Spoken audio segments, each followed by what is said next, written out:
Good morning, students. I am Rajkumar. Welcome all of you in the e-learning platform provided by RPS Mandava.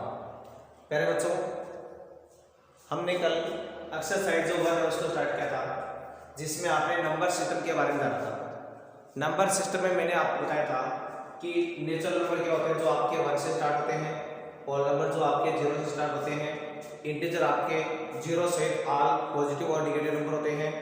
इसके अलावा rational number जो आपके P upon Q form होते हैं, but Q not equal 0 होता है। Irrational number जिनको आप पी अपॉन क्यू फॉर्म में कन्वर्ट नहीं कर सकते, वो होते सारे आपके इरेशनल नंबर। इसके बाद में बताया जो रियल नंबर है, वो टोटल नंबर का जो एक ग्रुप बनता है वो कहलाता है आपका real number.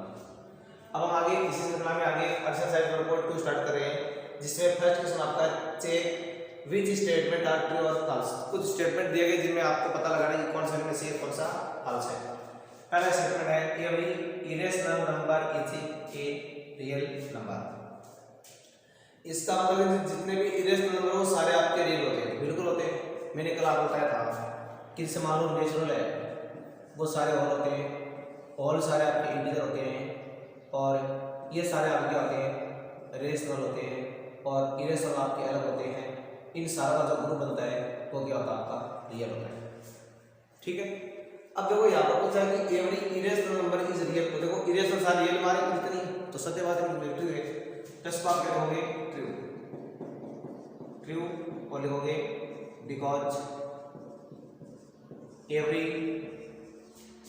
Irrational number is real. ठीक है, अब देखो उसके बाद में इसका सेकंड पार्ट,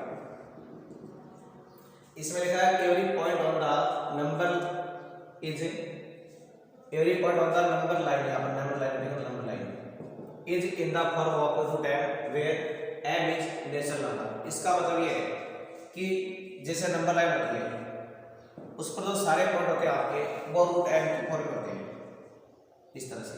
जैसे मान लो रूट 1 है, रूट 2 है, रूट 3 है, रूट 4 है, इस तरह से होते हैं। और जहाँ पर m क्या है, नेचुरल नंबर है। तो इस स्टेटमेंट को आपको ये बताना है कि सारे नंबर आपके रूट m के फॉर्म में नहीं होते। मान लो रूट 1 है, इसको 1 लिख दोगे आप, ये 4 आ जाएगा। फिर रूट 5 होता है, रूट 6 होता है, रूट 7 होता है, फिर 9, रूट 9 को आप कैसे भी लिख सकते हो 3। तो मतलब सारों का इस फॉर्म में होना कोई आवश्यक नहीं है, तो आप लिखोगे इसको, आप लिखोगे फॉल्स, बिकॉज यानी परफेक्ट स्क्वायर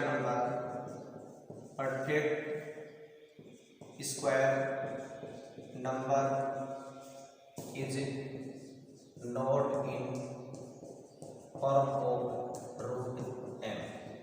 यानी जो परफेक्ट स्क्वायर नंबर होते हैं वो आपके रूट m के फॉर्म में नहीं होते हैं। जैसे आपका रूट 1 है, उसको आप 1 लिख दोगे, रूट 4 है उसको आप 2 लिख दोगे, रूट 9 है उसको आप 3 लिख दोगे। तो इसके कुछ एग्जांपल हो गए। अब थर्ड पार्ट आ रहा है। थर्ड पार्ट में आपसे पूछा है every real number is irrational. अब पूछा है कि जितने भी रियल नंबर है वो सारे इरेशनल नहीं है, इतने इरेशनल तो ये नहीं है इधर वाले, तो ये क्या होगा आपका फॉल्स हो गया, फॉल्स। और आपको रीजन वही लिखना है every real number is not irrational, यानी जो सारे रियल नंबर होते हैं वो आपके इरेशनल नहीं होते, ये आपको ध्यान में रखना है। तो ये तो बच्चों ने पढ़े क्वेश्चन नंबर फर्स्ट के बारे में। अब आगे देखो आप इसमें क्वेश्चन नंबर सेकंड। तो डियर स्टूडेंट्स, क्वेश्चन नंबर 2 में आ रहा है पास are the square roots of all positive integer is irrational if not give an example of the square root of a number that is a rational. इसका मतलब ये कि जितने भी रूट के नंबर होते हैं वो सारे रेशनल होते हैं, और कौन कौन से, केवल पॉजिटिव इंटीजर वाले। और अगर होते हैं तो क्यों होते हैं, और होते नहीं तो कौन से नहीं होते, आपको बताना है। तो देखो इसको लिखना पड़ेगा आपको, स्टेटमेंट को फॉल्स लिखना पड़ेगा, false because all because roots of all positive integer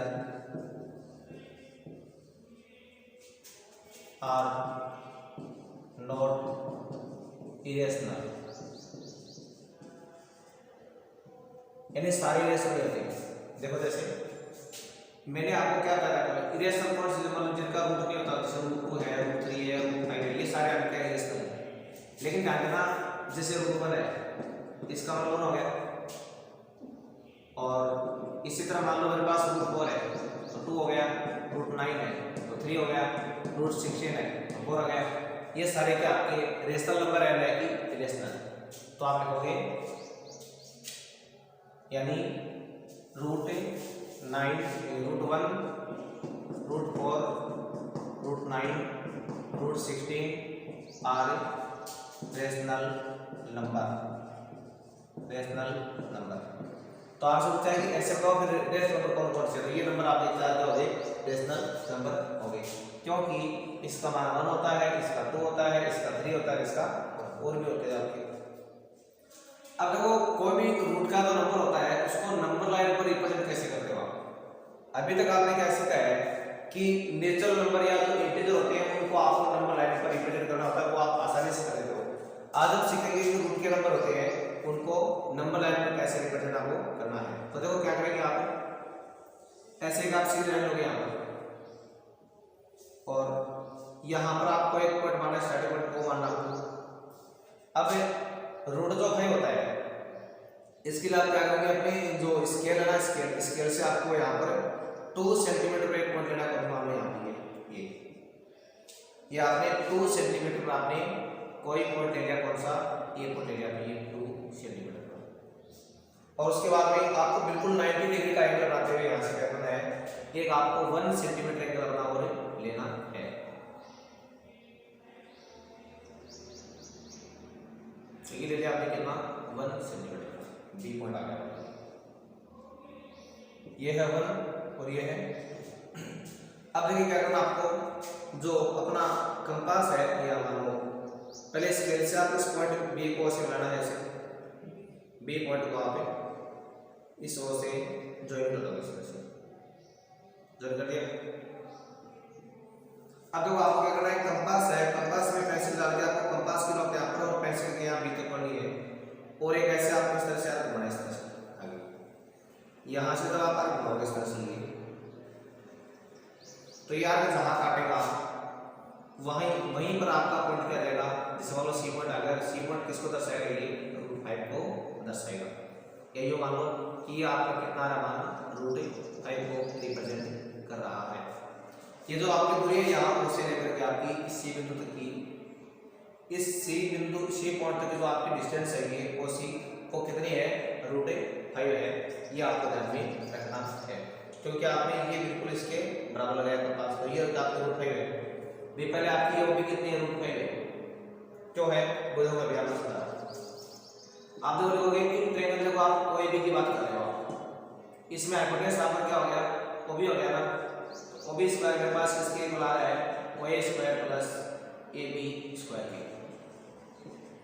तो ये तो आपको लिखना है कितना, मैंने भी कितना आएगा, और ये मेरे पास है 2 का स्क्वायर और ये है 1 का स्क्वायर, तो वो भी स्क्वायर मेरे पास कितना आ गया, 4 + 1, और वो भी मेरे पास क्या आ गया, रूट 5 हो गया नहीं, और वो भी मेरे पास क्या आ गया, रूट 5 आ गया।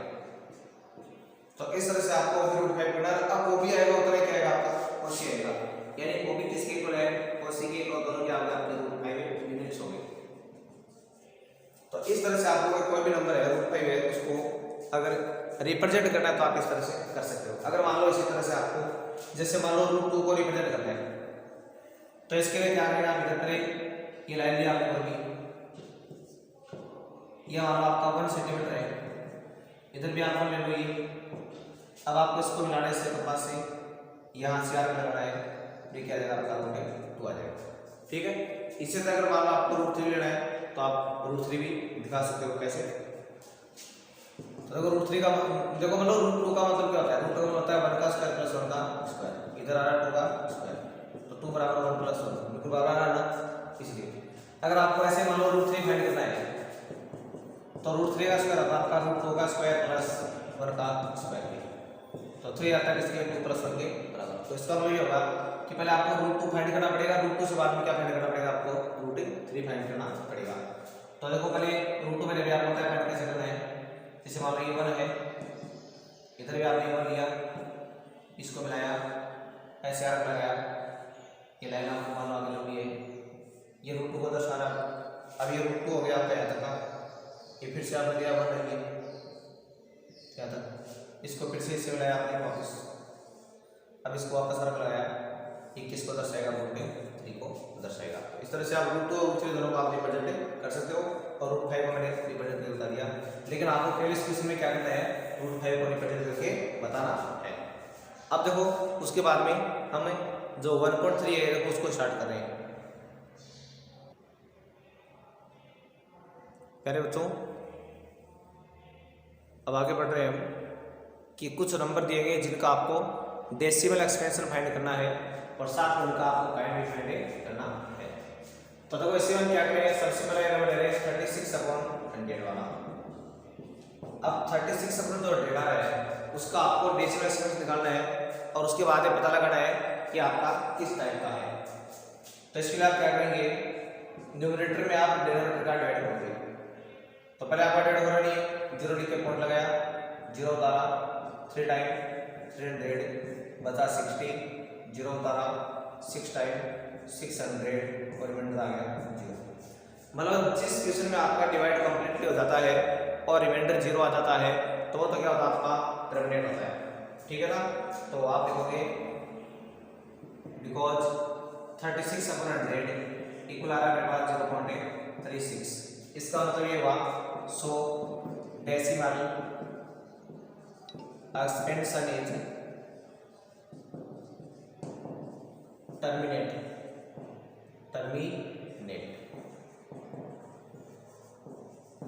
ये तो आपने टर्मिनेट होने वाले जांच कर ली।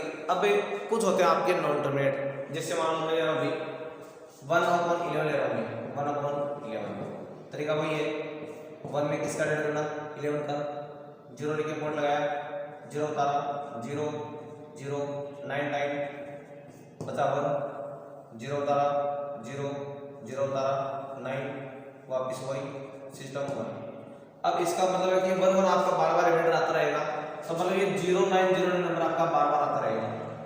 तो आपको क्या लिखना पड़ेगा, 1/11 आ रहा है मेरे पास 0.0909 डैश डैश डैश यार, यानी बार बार रिपीट हो रहा है, आपका रिमाइंडर 0 नहीं आ रहा है।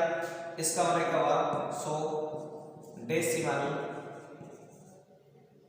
एक्सपेंशन इज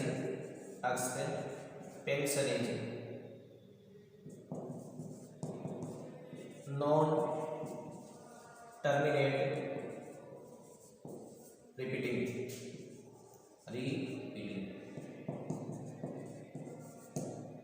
जिसमें रिमाइंडर 0 आ जाएगा वो तो आपका टर्मिनेट, और जिसमें रिमाइंडर 0 नहीं आए वो क्या हो जाएगा, आपका नॉन टर्मिनेट रिपीटिंग हो जाएगा। तो इस तरह से आपको ये क्वेश्चन को है हल करना था।